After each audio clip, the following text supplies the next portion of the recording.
Vamos falar de números, gente, vamos falar de rejeição.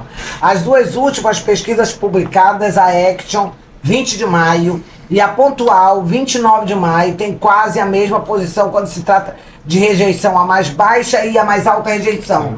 O ex-prefeito Davi Almeida como mais rejeitado e o governador Roberto Cidade como menos rejeitado. Só muda a posição do segundo e do terceiro lugar. Na Action, Maria do Carmo é a segunda mais rejeitada e Omar é o terceiro mais rejeitado na Pontual. E o Omar é o terceiro mais rejeitado. Já na Pontual, Omar fica em segundo lugar, gente, e Maria em terceiro. Por que essa diferença de posição? Isso tende a mudar mesmo, ficar assim oscilando, e Davi está conseguindo reduzir a rejeição, que ele já me disseram até de 70 mesmo, aí baixou para 60, aí veio para 40. Também nunca. Mas ele narrativa, a questão de narrativa. Ele consegue. Ele mesmo falou muito mal dele sem. Ele leu errado. E quando ele falou os 70%, ele mesmo leu errado. Ele leu errado. Que foi uma questão de leitura, o Marcelo até frisou bem. Sim, mas ele está conseguindo. Porque é outra questão. Já me falaram ao longo dos anos de uma rejeição do Omar absurda, assim, terrível. O Omar conseguiu reduzir essa rejeição dele, principalmente na capital? A partir do momento que o eleitor passou a rejeitar outro. Então o eleitor ele escolhe um, né? Ele vira e diz... Às vezes dois. Às vezes dois. Por isso que eu pego duas citações, pelo menos. Duas citações se a pessoa quiser. Essa delicada. Porque às vezes você pergunta, quem que o senhor mais... Eu também pergunto da mesma forma, quem que o senhor mais rejeita? Então a pessoa fala um. Se ela fala, vou dar um exemplo aqui, aleatório, Omar Aziz. Se ela rejeita o Omar, não necessariamente ela não rejeita o Davi, e não rejeita... Ela rejeita Aí é bom perguntar uma segunda. Como o professor faz. E uma coisa interessante, Anny, eu acho que os professores vão concordar, na reeleição do Davi, ele tinha uma rejeição na capital, eu pegava uma rejeição dele de 24. Baixíssima, né? O que é? Se o ex-prefeito de Manaus tivesse... Quanto tu pegava de 24 a 27% de rejeição na eleição para a prefeitura de Manaus. Eu já peguei abaixo de 15. Agora, se o ex-prefeito de Manaus, Davi Almeida, tivesse ouvindo eu, o Marcelo e o professor Afrânio numa sala, o que a gente falaria para ele que a questão principal hoje não é a rejeição alta só que ele tem, mas a diferença de disputar a eleição de uma rejeição que dobrou. Então, ou seja, na capital... É a curva que você está falando, né? A curva de crescimento, né? Quer dizer que dobrou a rejeição dele na capital. Ele é muito mais rejeitado na capital dessa eleição do que foi na reeleição dele para prefeito. Isso é o ponto preocupante que a assessoria do ex-prefeito Davi Almeida tem que pensar. Também não tinha pensado nisso. Porque ela causa um teto, né, a rejeição. Visando um segundo turno, ele pode ter uma pontuação boa no primeiro, mas se ele tem uma rejeição muito alta, ele não consegue subir. Né, visando o segundo turno. E esse que é o problema da rejeição. É que quando você vai para o segundo turno, ela atrapalha a tua vida, atrapalha a tua vida. Pronto. Geral. Uma mochila pesada. Por exemplo, essa rejeição em Manaus aqui da Maria do Carmo, que a Action pegou, eu atribuo mais ao anti-bolsonarismo, entendeu? Sim. Porque eles às vezes nem conhecem. Né, às vezes não é nem a Maria do Carmo, mas eles rejeitam o Flávio, rejeitam a família Bolsonaro, entendeu? E é impressionante, né? Porque eu ouvi de tantos bolsonaristas que Manaus era bolsonarista, que até eu agora fui reparar isso em 22. Isso diminuiu. Mas mesmo que tivesse, por exemplo, o Menezes teve 57% aqui de voto em Manaus, foi isso? Se não me engano, foi isso. Os outros 38, 7, 15, 33, não é isso? Sim. Tá? 33 ou não? Os outros 43, perdão? 43. Me confundi agora. Os outros 43 não eram bolsonaristas. Tanto que o Lula teve 35, 37, 38, uma coisa assim. Tá? Numa eleição polarizada lá em cima, que acabou polarizando embaixo também. A gente está vendo uma polarização lá em cima, mas eu não estou vendo nos governos essa polarização. É, isso mesmo. Nesse ano. Tu não acha que é porque no Brasil rei morto, rei posto? Eu vejo muito isso. O cara ganhou, é fantástico. Ganha o outro, eu vejo logo o cara passa de usar amarelo, Bolsonaro usa vermelho. Eu acho que o pessoal está um pouco decepcionado com essa história de esquerda-direita.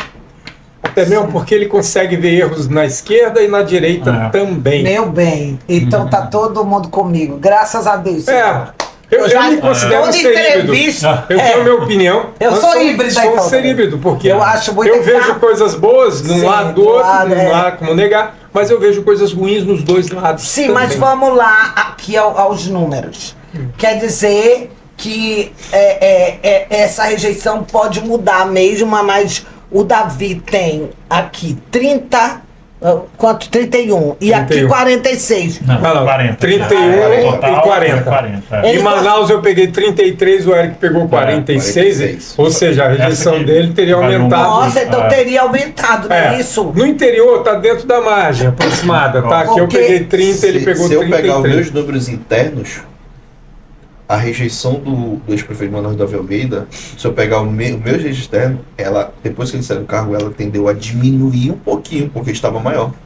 Porque é o seguinte, ele não é mais o prefeito. Sim, então aí Tá? tende a diminuir, isso é normal. Aí recai no colo de quem? Do prefeito existe atual. um que teto é- para rejeição? Existe um teto para rejeição? Teto O cara, pra rejeição? tipo assim, o cara passou de tantos por cento, ele não tem mais chance nenhuma, porque ninguém vai votar mais ele. Olha, nós vimos o Serafim Correia começar uma eleição com uma rejeição, ele já prefeito, com uma rejeição de 67%, tá? Na época o secretário de comunicação era o Jefferson Coronel, abraço para o Jefferson, se estiver nos ouvindo, e o que aconteceu? Conseguiu baixar essa rejeição para 33 e foi para o segundo turno, tirando inclusive o ex-governador Omar Aziz, senador também na época, dessa posição.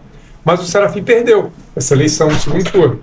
Tá? Por causa da rejeição. E perdeu porque ele perdeu do amazonino. Não foi só a rejeição. Ele perdeu porque a maioria das pessoas estava querendo mudança. Para você ir para o segundo turno, você tinha que ter mais de 25%. Naquela eleição, o amazonino teve 46 ou 43 e ele teve 28. Tá? E o Omar Aziz caiu de 24 para 18, 16, uma coisa assim. Nossa. Tá? Naquela época foi isso que aconteceu. Mas quer dizer que, gente, vamos resumir que a gente vai já... Então, há possibilidade, só fechando, há possibilidade de baixar, mas isso tem que aparecer. Não é uma questão de ouvir vozes da minha cabeça e eu não sou rejeitado, entendeu? Não pode ser assim. Mas quer dizer que vocês acreditam que nesse momento a rejeição está mesmo nessa... Assim, o menos rejeitado, o mais O que você acha, rejeitado... professor Marcelo? Oi? O que você acha? Eu acho. Minha pesquisa sai sexta-feira, então eu tô um pouquinho Tô curioso, ouvindo mais vocês, né?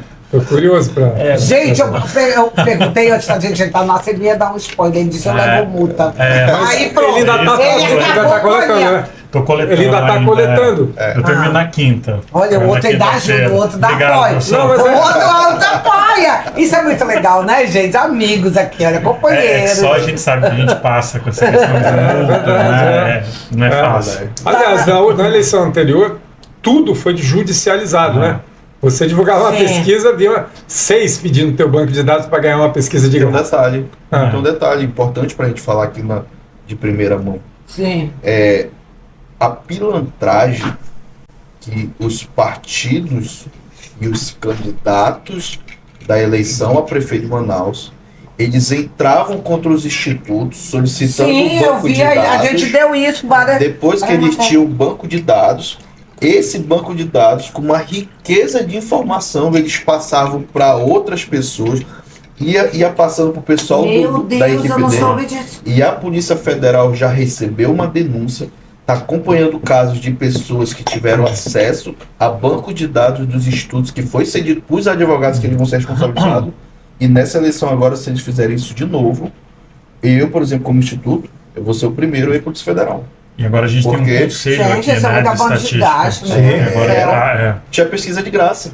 Pede o Chegou ao banco do ponto. instituto, eu tenho os cruzamentos das informações e passavam para outras pessoas que não podiam ter acesso ao banco de dados. E os advogados Até por isso que eleitorais... choveu judicialização. Mas ó, os advogados que estão ouvindo a live, se você receber por ordem Olha pra judicial lá. o banco de dados Ali. de um instituto e você ceder esse banco de dados para outras pessoas que não têm autorização, não se preocupe não que a gente vai na Polícia Federal durante a eleição falar isso daí para fazer o rastreio, porque tem como saber quem acessou Com o banco de certeza. dados, não tem? Totalmente. Gente, nós vamos pro último bloco. A produção ali, que na verdade é o Caio, que você tá deixando ali. Ele tá dizendo que a gente já chegou a 1h15. Muito bem, com 3 figuras dessas eu não vou explorar ao máximo, gente. Não tem como. Mas nós vamos